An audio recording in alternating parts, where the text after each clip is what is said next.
Au sommaire de ce live, les Émirats arabes unis qui claquent la porte de l'OPEP en pleine impasse diplomatique au Moyen-Orient, les banques centrales qui s'orientent vers un statu quo sur leur taux cette semaine avec l'adhère de Jérôme Powell à la Fed, et BMG, nouveau géant mondial de la musique, déjà dans le quatuor de tête.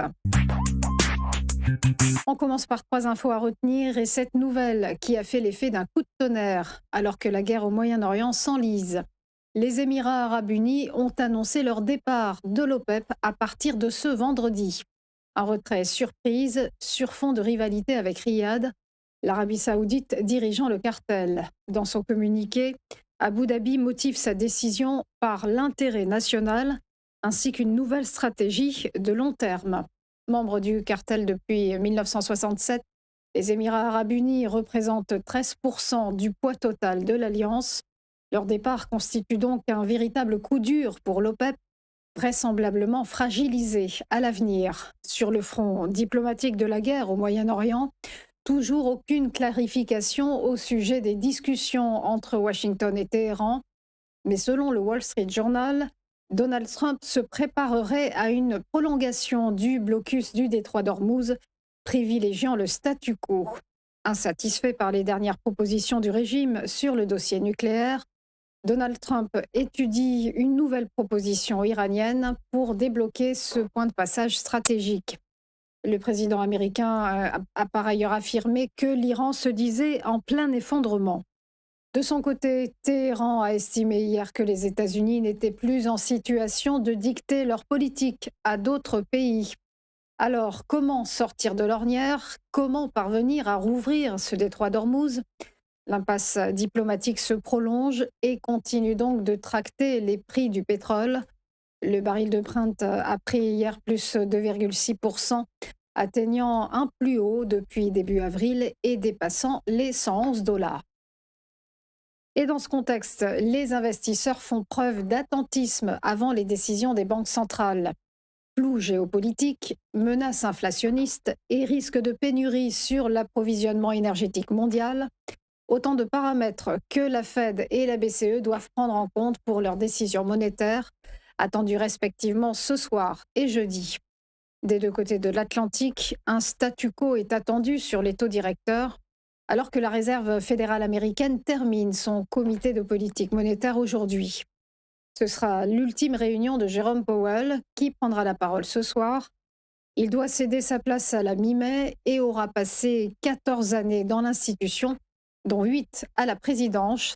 À la présidence, Kevin Warsh est le grand favori pour lui succéder. Et on termine avec Bertelsmann qui donne naissance au quatrième groupe mondial de musique indépendante.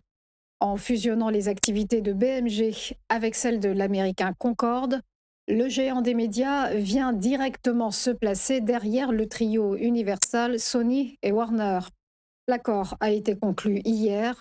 Il prévoit le maintien de BMG comme nom de cette nouvelle entité qui sera basée à Nashville dans le Tennessee, ville du siège de Concorde.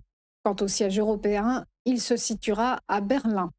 Objectif pour le groupe de Thomas Rabe, renforcer sa présence aux États-Unis, un marché qui représente déjà 28% de son chiffre d'affaires.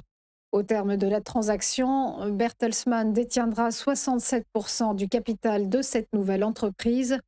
Les actionnaires de Concorde, eux, détiendront 33% des actions générées par Great Mountain Partners, fonds américain actionnaire principal de Concorde. Une valorisation qui, selon la presse spécialisée, devrait s'élever à 12,4 milliards d'euros pour le nouvel ensemble ainsi créé. On en vient au point bourse, le rappel de la clôture des marchés hier avec des places européennes en ordre dispersé, fragilisées par le climat d'incertitude sur l'issue du conflit au Moyen-Orient. Le CAC 40 a ainsi perdu moins 0,46%. L'indice parisien se situe à 8104 points. À Francfort, le DAX a abandonné moins 0,27% et s'établit à 24 018 points, tandis qu'à Londres, l'indice britannique FTSE a grappillé plus 0,11% à 10 332 points.